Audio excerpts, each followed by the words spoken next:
അബ്ദു, നിന്നെ ഡ്രസ്സ് എടുത്തിട്ടുണ്ടേ.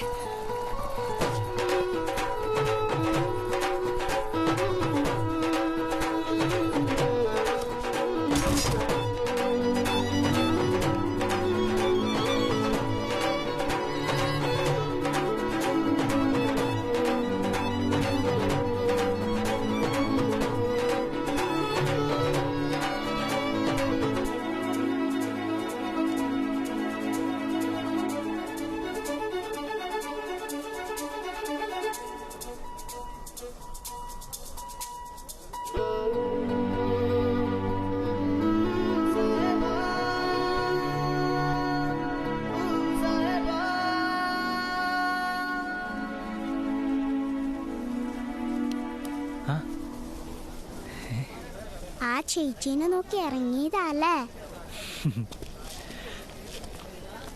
ഇഞ്ഞെന്താ ഇവിടെ?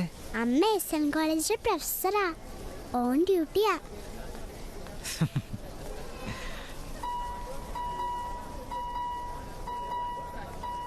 ഇനി എനക്കൊരു സഹായം ചെയ്യുവാ. എന്നെ എപ്പ കണ്ടാലും സഹായം വേണല്ലേ?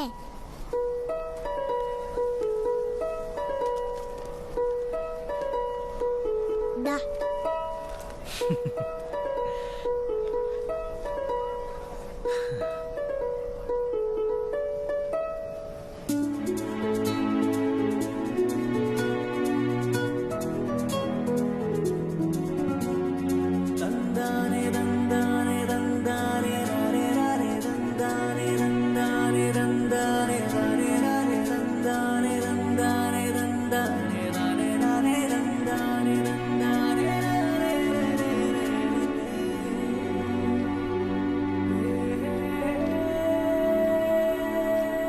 മനോജേ, ID പ്രൂഫിന് താങ്ക്സ് അളിയാ.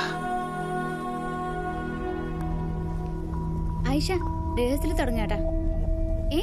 ഇന്ന് നിന്റെ ബർത്ത്ഡേ ആണോ? സിജു, ഇംതിയാസ്, ഇന്ന് ആയിഷയുടെ ബർത്ത്ഡേ ആണ്. വാ, ഹാപ്പി ബർത്ത്ഡേ ആയിഷ. ആ സമയത്തോളെ ചിരി ഒന്ന് കാണണം സാറേ. അപ്പൊ ഞാൻ വടിയായിരുന്നെങ്കിൽ എന്റെ ശവത്തിന് ചിരിച്ച മുഖമായിട്ടുണ്ടാവും.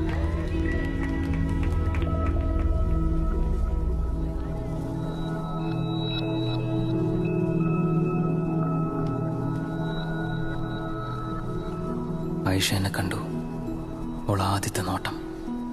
ആയിരം കണ്ണുമായി കാത്തിരുന്നു നിന്നെ ഞാൻ, എന്നിൽ നിന്നും പറന്നകന്നൊരു പൈങ്കിളി മലത്തേൻ കിളി, പൈങ്കിളി മലത്തേൻ കിളി.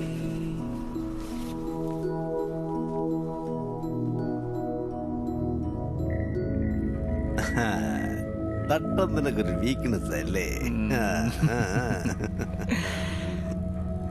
ഓളാ തട്ടോട്ട് കഴിഞ്ഞ എൻ്റെ സാറേ പിന്നെ ചുറ്റുള്ളതൊന്നും കാണാൻ പറ്റൂല. ആ തട്ടത്തിനകത്തുള്ള മുഖം മാത്രം.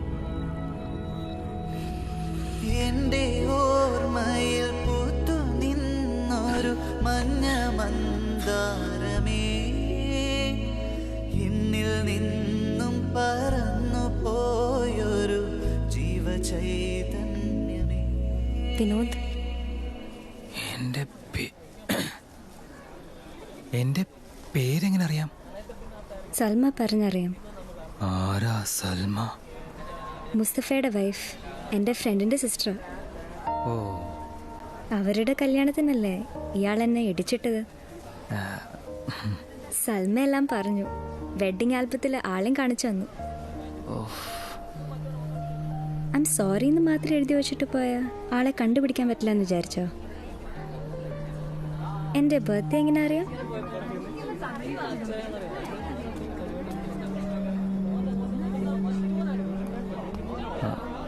ആയിഷ, എനിക്കൊന്ന് സംസാരിക്കണമെന്നുണ്ട്. നമുക്കവിടെ നിന്ന് മാറാം. പയ്യന്നൂർ കോളേജിൻ്റെ വരാന്തയിലൂടെ ഞാൻ ആയിഷയോടൊപ്പം നടന്നു. വടക്കൻ കേരളത്തിൽ മാത്രം കണ്ടുവരുന്നൊരു പ്രത്യേകതരം പാതിര കാറ്റുണ്ട്. അത് അവളുടെ തട്ടത്തിലും മുടിയിലൊക്കെ തട്ടിത്തടഞ്ഞു പോകുന്നുണ്ടായിരുന്നു. ഇരുട്ടിൽ നിന്ന് വെളിച്ചത്തിലേക്ക് ഓരോ തവണ വരുമ്പോഴും പെണ്ണിൻ്റെ മഞ്ച് കൂടിക്കൂടി വന്നു.